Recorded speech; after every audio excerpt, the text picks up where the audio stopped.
Good evening प्यारे बच्चों, कैसे हैं? उम्मीद है कि आप लोग अच्छे और स्वस्थ से होंगे और इस समय पढ़ाई कर रहे होंगे। तो जी हाँ प्यारे बच्चों, आपका अपना चैनल टेंथ ऑफ स्टडी में आप लोगों का बहुत बहुत स्वागत करते हैं। तो जी हाँ प्यारे बच्चों, आप शुरू से लेकर अंत तक बने रहिएगा, नहीं तो आपका जो है टॉप क्वेश्चन छूट सकता है।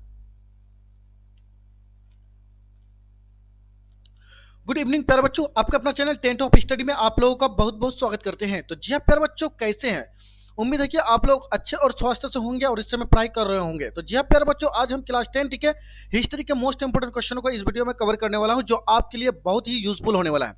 तो जी हाँ प्यारे बच्चों, सबसे पहले जो है ऑब्जेक्टिव क्वेश्चनों को कवर कराएंगे, जो 11 क्वेश्चनों को लिए हैं। इनके बाद जो है प्यारे बच्चों, इसके बाद दीर्घ लघु उत्तरीय प्रश्न को लिए हैं, ठीक है, जिनमें से 7 लघु उत्तरीय प्रश्न को जो है हम क्या करेंगे, कवर कराएंगे इस वीडियो में। इनके बाद दीर्घ उत्तरीय प्रश्न को कवर कराएंगे प्यारे बच्चों, ठीक है। उम्मीद है कि आप लोग शुरू से लेकर अंत तक जरूर बने रहिएगा, ठीक है। आइए क्वेश्चन नंबर 1 को बहुत ही तेजी के साथ कवर करते हैं। क्वेश्चन नंबर 1 को कवर करने से पहले आप लोगों से मेरी छोटी सी रिक्वेस्ट है प्यारे बच्चों, कि अभी तक चैनल को सब्सक्राइब और शेयर नहीं किए हैं तो सब्सक्राइब करके शेयर कर दीजिए अपने दोस्तों को, ठीक है, ताकि इस तरह का वीडियो का फायदा आप भी उठा पाएंगे और आपके सभी दोस्त भी। तो आइए चलते हैं क्वेश्चन नंबर 1 को, ठीक है। वैश्वीकरण चैप्टर का नाम है वैश्वीकरण, ठीक है प्यारे बच्चों। क्वेश्चन नंबर 1 पे कहता है कि निम्नलिखित में से क्या नई आर्थिक नीति का अंग नहीं है? तो ए में कहता है निजीकरण, बी में कहता है वैश्वीकरण, सी में कहता है राष्ट्रीयकरण और डी में कहता है उदारीकरण। तो उदयीकरण। तो क्वेश्चन नंबर 1 का राइट जो आंसर जो हो जाएगा प्यारे बच्चों, क्या हो जाएगा? सी हो जाएगा प्यारे बच्चों। क्या हो जाएगा?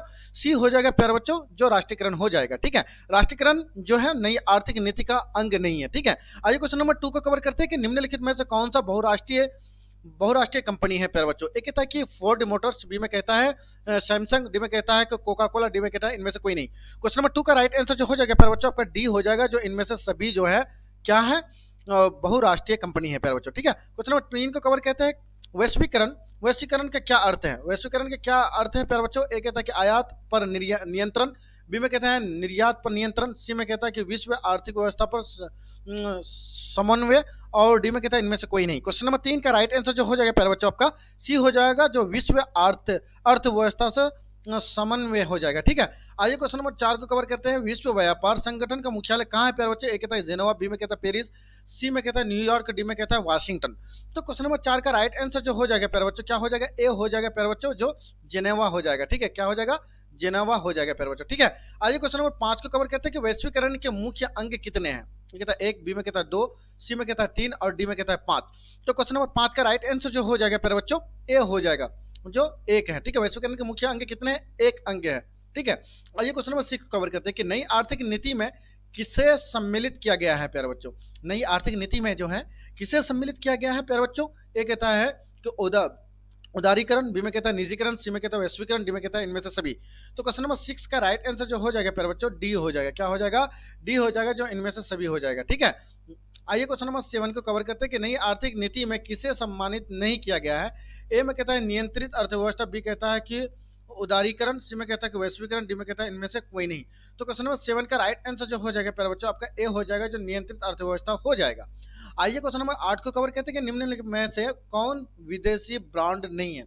ए कहता है कि हुंडई, बी कहता है कि टोयोटा, सी में कहता है कि फोर्ड, डी में कहता है टाटा। क्वेश्चन नंबर 8 का राइट आंसर जो हो जाएगा प्यारे बच्चों, डी हो जाएगा। क्या हो जाएगा? डी हो जाएगा, जो टाटा हो जाएगा, ठीक है। आइए क्वेश्चन नंबर 9 को कवर करते हैं कि डब्ल्यूटीओ विश्व व्यापार संगठन की स्थापना किस वर्ष से हुई? ए कहता है 1995, बी में कहता है 1994, सी में कहता है 1996, इनमें से कोई नहीं। तो क्वेश्चन नंबर 9 का राइट आंसर जो हो जाएगा प्यारे बच्चों, ए हो जाएगा। क्या हो जाएगा? ए हो जाएगा, जो 1995 में जो है डब्ल्यूटीओ विश्व व्यापार संगठन की स्थापना की गई थी। आइए क्वेश्चन नंबर 10 को कवर करते हैं कि इनमें से कौन सा बहुराष्ट्रीयकरण कंपनी है प्यारे बच्चों? ए कहता है कि फोर्ड मोटर्स, बी में कहता है कि सैमसंग, सी में कहता है कोका कोला, डी में कहता है इनमें से कोई नहीं। क्वेश्चन नंबर 10 का राइट आंसर जो हो जाएगा प्यारे बच्चों, डी हो जाएगा। क्या हो जाएगा? डी हो जाएगा, जो इनमें से सभी हो जाएगा। आइए क्वेश्चन नंबर 11 में कहता है कि अंतरराष्ट्रीय व्यापार संबंधी नियमों को निर्धारित करने वाली संस्था कौन है? कहता है कि विश्व बैंक, बी में कहता है कि IMF, सी में कहता है कि UNO और डी में कहता है इनमें से कोई नहीं। क्वेश्चन नंबर 11 का राइट आंसर जो हो जाएगा प्यारे बच्चों, डी हो जाएगा, जो इनमें से कोई नहीं हो जाएगा। तो जी हाँ प्यारे बच्चों, आई होप कि आप लोगों को पसंद लगे होंगे ये वीडियो, ठीक है। अभी तक अगर सब्सक्राइब नहीं किया, सब्सक्राइब कर दीजिए, अपने दोस्तों को भी फटाफट जोड़िए। तो जी हाँ प्यारे बच्चों, ये था ऑब्जेक्टिव क्वेश्चन। अब जो है सब्जेक्टिव क्वेश्चनों को कवर करते हैं बहुत ही तेजी के साथ। क्वेश्चन नंबर 1 में कहता है कि वैश्वीकरण से आप क्या समझते हैं? आप अगर पहले बार देख रहे हो वीडियो को प्यारे बच्चों, तो आपको जो है बहुत जल्दी ही समझ में आ जाएगा, ठीक है। वैश्वीकरण से आप क्या समझते हैं? जानते हैं कि वैश्वीकरण से आप क्या समझते हैं। आइए क्वेश्चन नंबर 1 को लेते हैं। वैश्वीकरण। वैश्वीकरण का अर्थ है विश्व की विभिन्न अर्थव्यवस्था में समाज स्थापित करना, ठीक है।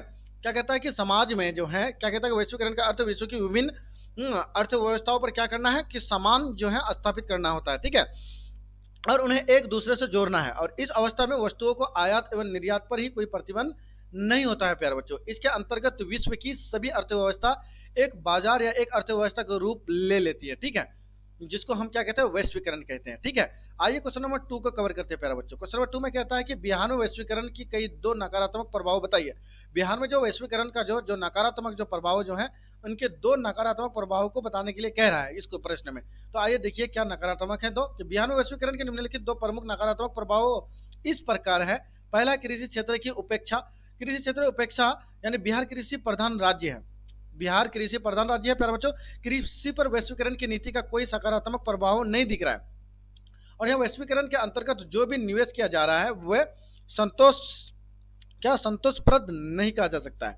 और 2 में कहता है कि आधारभूत संरचना की कमी जो है औद्योगिक विकास तथा विदेशी पूंजी निवेश की दृष्टि से बिहार में वैश्वीकरण के प्रभाव सीमित रहे हैं। सड़क, बिजली, विश्व स्तरीय होटलों एवं हवाई अड्डा की कमी है और इसका प्रमुख कारण हमारे राज्य की कमजोर आधारभूत संरचना है प्यारे बच्चों, ठीक है। आइए क्वेश्चन नंबर 3 को कवर करते हैं। क्वेश्चन नंबर कहता है कि बहुराष्ट्रीय कंपनी किसे कहते हैं।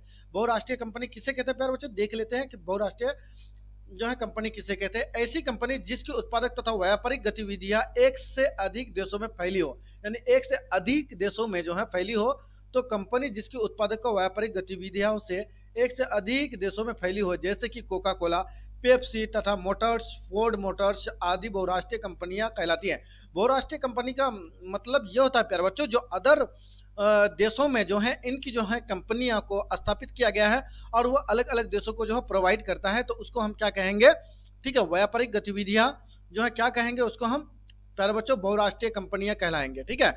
लाभ के उद्देश्य से या उन देशों में कारखाने स्थापित करती हैं जहां सस्ता श्रम एवं अन्य संसाधन उपलब्ध हो। आइए क्वेश्चन नंबर 4 को कवर करते हैं प्यारे बच्चों। क्वेश्चन नंबर 4 में कहता है कि निजीकरण से आप क्या समझते हैं, ठीक है, व्हाट इज, जो प्यारे बच्चों क्या करेंगे, निजीकरण से आप क्या समझते हैं, क्वेश्चन नंबर 4 में देखिएगा। क्वेश्चन नंबर 4 में कहता है कि निजीकरण का अर्थ है कि निजी क्षेत्र द्वारा सार्वजनिक क्षेत्रों से उद्यमों पर पूर्णतः अथवा, ठीक है, आंशिक स्वामित्व प्राप्त करना तथा उनका प्रबंधन करना होता है। आर्थिक सुधारों के अंतर्गत भारत सरकार ने सन 1991 ईस्वी में नीति की शुरुआत की थी प्यारे बच्चों, ठीक है। आइए क्वेश्चन नंबर 5 को कवर करते हैं। क्वेश्चन नंबर 5 में कहता है कि उदारीकरण को परिभाषित करें। उदारीकरण किसे कहते हैं, उनको परिभाषित करना है प्यारे बच्चों। कि उदारीकरण का अर्थ है कि सरकार द्वारा बनाई गई आर्थिक नीतियों में जो छूट प्रदान, इसके अंतर्गत अनावश्यक नियंत्रणों पर प्रतिबंध, जैसे क्या होता है कि परमिट, लाइसेंस, कोटा आदि को शिथिल करना या हटाना। इसका उद्देश्य निजी क्षेत्र को आर्थिक संचालन में, ठीक है, अधिक स्वतंत्रता प्रदान करना ही क्या कहलाता है, निजीकरण कहलाता है प्यारे बच्चों, ठीक है। क्वेश्चन नंबर 6 को कवर करेंगे। क्वेश्चन नंबर 6 पे कहता है, ध्यान से देखिएगा कि बरहा स्तरीकरण किसे कहते हैं। बरहा स्तरीकरण किसे कहते हैं प्यारे बच्चों, देखिएगा क्वेश्चन नंबर 6 में बरहा स्तरीकरण वह प्रक्रिया है जिसमें कोई देश अपने देश के रोजगार को बाहर स्थानांतरित करके कार्य को संपन्न करते हैं, क्या करते हैं, संपन्न करता है। जैसे कि कॉल सेंटर जो भारत में स्थित होकर भी अमेरिकी कंपनियों को कार्य करते हैं। और विश्व में भी बरहा स्तरीकरण का सबसे ज्यादा लाभ भारत एवं चीन को मिला है, और जहां वह क्या कहता है, श्रम शक्ति अपेक्षाकृत सस्ती है प्यारे बच्चों, ठीक है, बिल्कुल सस्ती है, ठीक। आइए क्वेश्चन नंबर 7 को कवर करते हैं प्यारे बच्चों। क्वेश्चन नंबर 7 में कहता है कि आर्थिक सुधारों या नई आर्थिक नीति की 3 विशेषताओं को लिखें। उनकी 3 विशेषताओं को देखिएगा, ये है 3 विशेषताएं कि क्या है, यह है 3 विशेषताएं प्यारे बच्चों। आर्थिक सुधारों या नई आर्थिक नीति के निम्न विशेषताएं हैं। नंबर 1, इससे भारत के अंतर्राष्ट्रीय प्रतियोगिता में शामिल किया गया है, और उदारीकरण, निजीकरण एवं वैश्वीकरण का बढ़ावा दिया गया है। और 3 में कहता है कि एकाधिकार कानून से उद्योगों को मुक्त कर दिया गया है प्यारे बच्चों, ठीक है। आई होप कि आप लोग समझ गए होंगे प्यारे बच्चों, ठीक है। आइए चलते हैं दीर्घ उत्तरीय प्रश्नों को, ठीक है। दीर्घ उत्तरीय प्रश्न में से ये लॉन्ग टाइप का क्वेश्चन होता है प्यारे बच्चों, ठीक है। आइए क्वेश्चन नंबर 1 को सॉल्व करते हैं कि बिहार के आर्थिक अवस्था में वैश्वीकरण के सकारात्मक प्रभाव का वर्णन करने के लिए कह रहा है, ठीक है। वहां तो नकारात्मक, यहाँ है सकारात्मक, ठीक है। आइए क्वेश्चन नंबर 1 को कवर करते हैं प्यारे बच्चों, ठीक है। दूसरे नंबर 1 में कहता है कि बिहार के आर्थिक अवस्था पर वैश्वीकरण का सकारात्मक प्रभाव पड़ा है, जो निम्नलिखित है प्यारे बच्चों। पहला है कृषि उत्पादन में वृद्धि। वैश्वीकरण के कारण आपात स्थिति में भी सरकार खाद्य सुरक्षा के मामले में सबल है, अर्थात कृषि उत्पादन में काफी वृद्धि हुई है प्यारे बच्चों। क्वेश्चन नंबर मतलब 2 में कहता है कि विदेशी प्रत्यक्ष निवेश की प्राप्ति।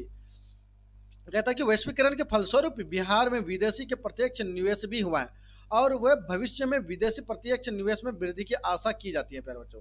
टी में कहता है राज्य की आय तथा प्रति व्यक्ति आय में वृद्धि, वैश्वीकरण के कारण बिहार के राज्य की आय तथा प्रति व्यक्ति आय की वृद्धि हुई है प्यारे बच्चों। ठीक है, देखिएगा चौथा में देखिएगा विश्व स्तरीय उपभोक्ता वस्तुओं को उपलब्धि, वैश्वीकरण के कारण बिहार के बाजारों में बहुराष्ट्रीय कंपनियों में मोबाइल फोन, जूते, रेडीमेड वस्त्र, खाद्य पदार्थ, कारें एवं अन्य इलेक्ट्रॉनिक वस्तुएं बिहार में उपलब्ध हैं प्यारे बच्चों। ठीक है, और देखिएगा पांचवा नंबर में रोजगार के अवसरों में वृद्धि, यानी वैश्वीकरण के फलस्वरूप बिहार, इंग्लैंड आदि देशों में बड़ी संख्याओं में नौकरी कर रहे हैं। ठीक है, क्वेश्चन नंबर मतलब सिक्स नंबर में कहते हैं बहुराष्ट्रीय बैंक एवं बीमा के कंपनियों का आगमन जो है वैश्वीकरण के कारण क्या कहता है कि HSBC बैंक, ठीक है, बजाज, एलियांस, बिरला, सन लाइफ, टाटा, MIG, अवीवा इत्यादि के बिहार में आगमन हुआ है प्यारे बच्चों। ठीक है, इसी प्रकार बिहार की अर्थव्यवस्था पर वैश्वीकरण का सकारात्मक प्रभाव पड़ा है प्यारे बच्चों। ठीक है, आइए क्वेश्चन नंबर 2 को कवर करते हैं प्यारे बच्चों। क्वेश्चन नंबर 2 पे कहता है, ध्यान से देखिएगा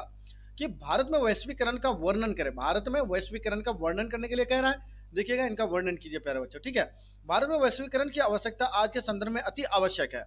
विकास की जो स्थिति है उसके लिए उद्योग एवं व्यापार में नई प्रौद्योगिकी और ज्ञान की आवश्यकता है। ऐसे स्थिति में देश में आधुनिक तकनीकी ज्ञान एवं पूंजी को अपनी ओर आकर्षित करने के लिए तथा विश्व बाजार में पूंजी को उत्पादित वस्तुओं को भेजने के लिए वैश्वीकरण का महत्व काफी बढ़ गया है। भारत के लिए वैश्वीकरण कई कारण में आवश्यक है प्यारे बच्चों। ठीक है, पहला नंबर को देखिएगा, प्रत्यक्ष विदेशी निवेश का प्रोत्साहन जो है वैश्वीकरण के द्वारा ही विदेशी निवेश में को प्रोत्साहन मिलता है। भारत जैसे विकासशील देशों में अपनी विकास के लिए पूंजी प्राप्त कर सकेगा।